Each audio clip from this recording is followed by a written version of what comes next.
नमस्कार दोस्तों, स्वागत है आप सभी लोगों का आपके अपने यूट्यूब परिवार में। और दोस्तों, आज के सेशन में हम लोग करने वाले हैं सीडीपी का अगला जो है कि प्रैक्टिस सेट। तो दोस्तों, वीडियो को लास्ट तक देखिएगा क्योंकि आपके एग्जाम्स के लिए काफ़ी महत्वपूर्ण होने वाले हैं। इससे पहले भी हमने बहुत सारे प्रैक्टिस सेट कर लिए हैं, तो जो लोग भी पहली बार होंगे, चैनल पर नए होंगे, चैनल को सब्सक्राइब कर लेंगे दोस्तों। और वीडियो पसंद आए तो लाइक और शेयर जरूर करेंगे। तो चलिए दोस्तों, शुरू करते हैं आज का पहला क्वेश्चन करना। तो आज का पहला क्वेश्चन रहा दोस्तों आपकी स्क्रीन पर।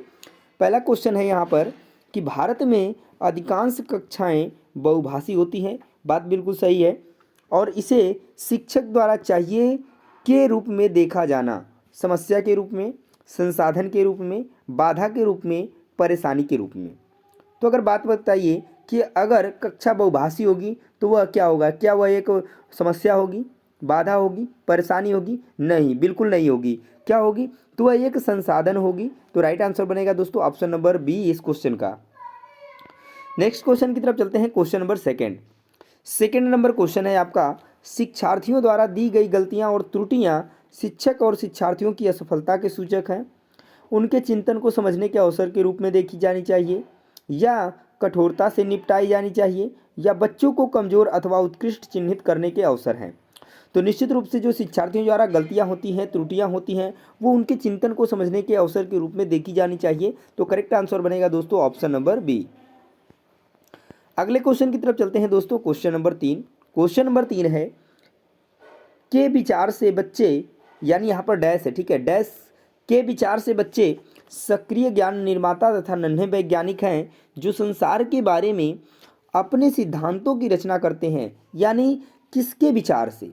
पैलाव के, मुंग के, पियाजे के, स्किनर से।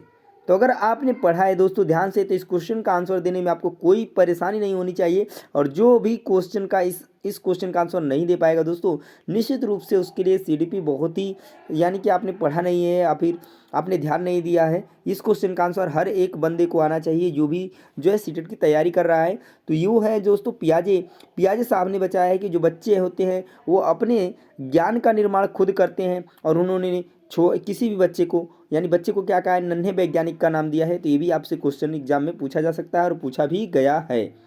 तो दोस्तों राइट आंसर बनेगा ऑप्शन नंबर सी। चलते हैं अगले क्वेश्चन की तरफ। क्वेश्चन नंबर फोर है दोस्तों कि बाल केंद्रित शिक्षा शास्त्र का अर्थ क्या है? बच्चों को शिक्षक का अनुगमन और अनुकरण करने के लिए कहना, बच्चों की अभिव्यक्ति और उनकी सक्रिय भागीदारी को महत्व देना, बच्चों को पूर्ण रूप से स्वतंत्रता देना, या अच्छा है क्योंकि यहाँ पर देखिए, अच्छा यहाँ पे दो चीज़ें हो गई हैं, सी दो बार आ गया है, ठीक है। इस क्वेश्चन को हम देख लेते हैं कि इसमें आखिर है क्या चीज़, जो पॉइंट सही है, ठीक है। तो आपको बता देते हैं कि यहाँ पे जो आपका सही जो ऑप्शंस है वो कौन सा होने वाला है।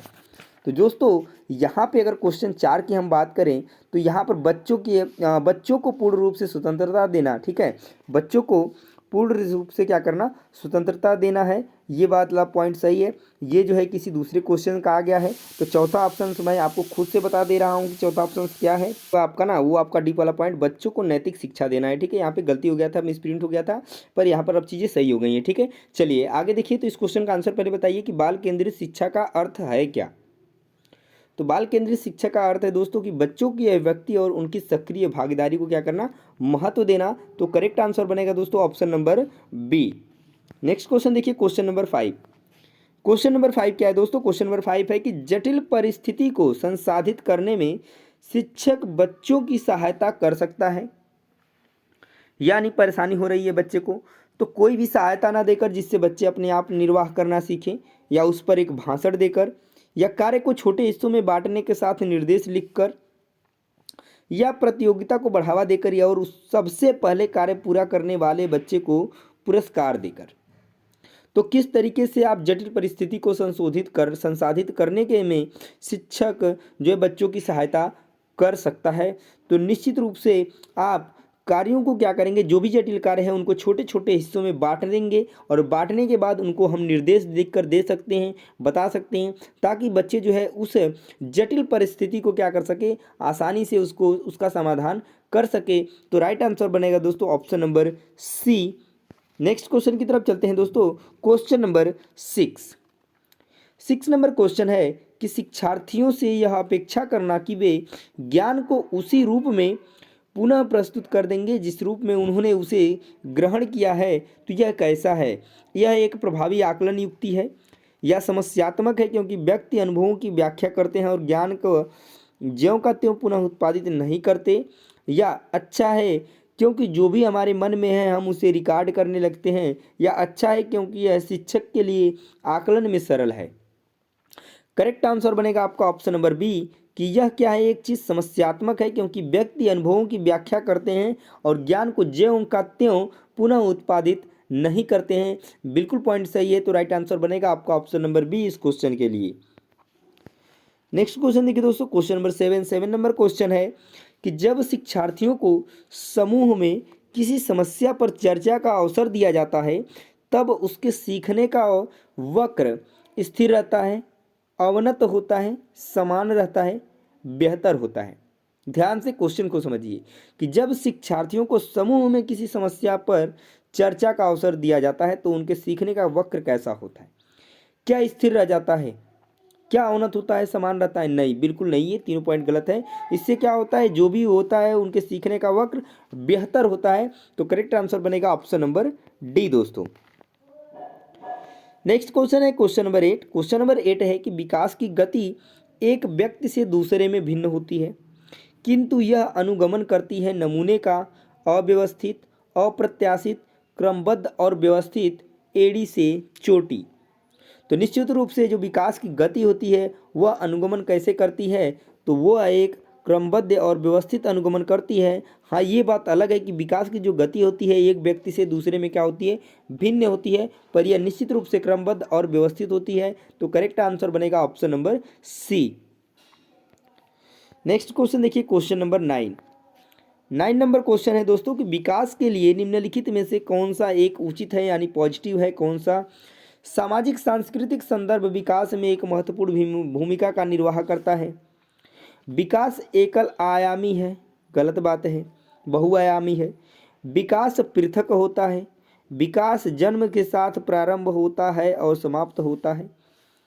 क्या यह बात सही है? तो जन्म के साथ प्रारंभ होता है और जन्म के साथ समाप्त नहीं होता है। जन्म से पहले ही विकास जो है शुरू हो जाता है।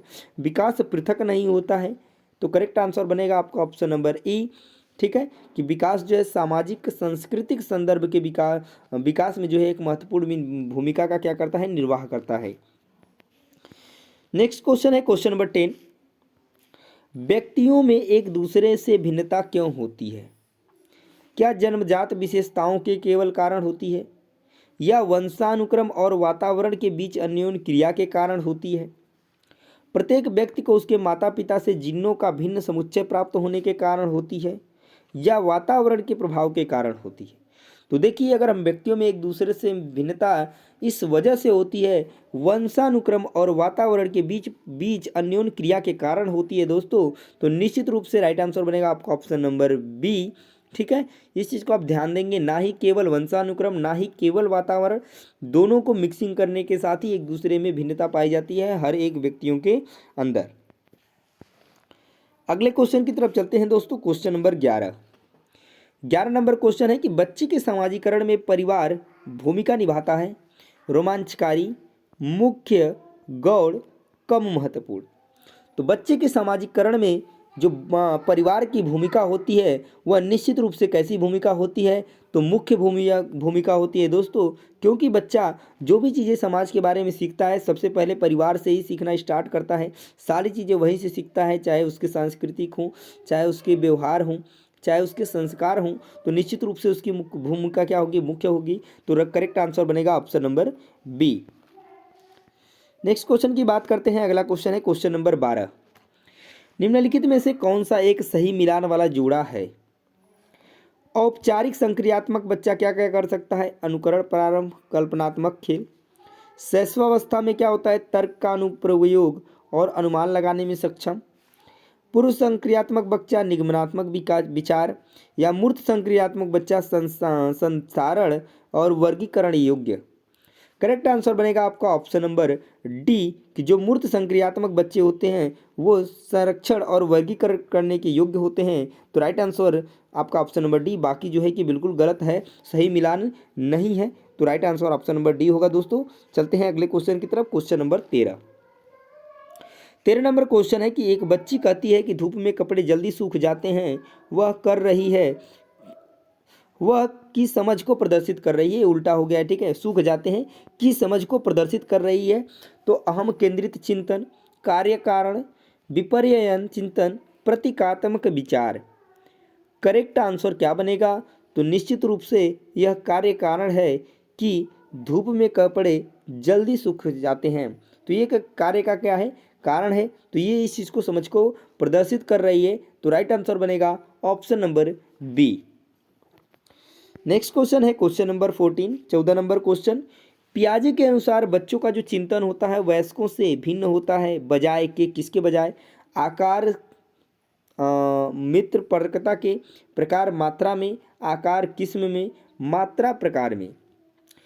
14 नंबर क्वेश्चन का जो राइट आंसर बनेगा तो ऑप्शन नंबर बी बनेगा कि पियाजे के अनुसार जो बच्चों का चिंतन होता है वयस्कों से प्रकार में भिन्न होता है, किसके बजाय? तो मात्रा के। तो राइट आंसर बनेगा option number B. Next question देखिए दोस्तों, क्वेश्चन नंबर 15 नंबर क्वेश्चन है, निम्नलिखित में से कौन सा एक आधारभूत सहायता का उदाहरण है? शिक्षार्थियों को प्रेरित करने वाले भाषण देना, प्रश्न पूछने को बढ़ावा दिए बिना स्पष्टीकरण कर देना, मूर्त और अमूर्त दोनों प्रकार के उपहार देना, या अनुबोधन और संकेत देना तथा नाजुक परिस्थितियों पर प्रश्न पूछना। तो कौन सा एक आधारभूत सहायता का उदाहरण है? तो राइट आंसर क्या बनेगा आपका? ऑप्शन नंबर डी, अनुबोधन, संकेत देना तथा नाजुक परिस्थितियों पर प्रश्न पूछना। बिल्कुल सही हो दोस्तों। तो ये था आज का सेशन जिसमें हम लोगों ने किया 15 महत्वपूर्ण क्वेश्चंस। तो आपको वीडियो कैसी लगी कमेंट में ज़रूर बताएं। आपको दोस्तों हेल्प मिलने वाली है कि नहीं ये ज़रा सोच के देखिए। ऐसे क्वेश्चन आपको हूबहू एग्जाम में देखने को मिलेंगे। अगर आप चीज़ें समझते हुए चलेंगे तो आप आने वाले एग्जाम में कोई प्रॉब्लम नहीं होने वाली है। तो दोस्तों ऐसे ही और वीडियोस देखने के लिए चैनल को सब्सक्राइब और बेल आइकन को प्रेस करना नहीं भूलिएगा। तो मिलेंगे नेक्स्ट वीडियो में, तब तक के लिए जय हिंद।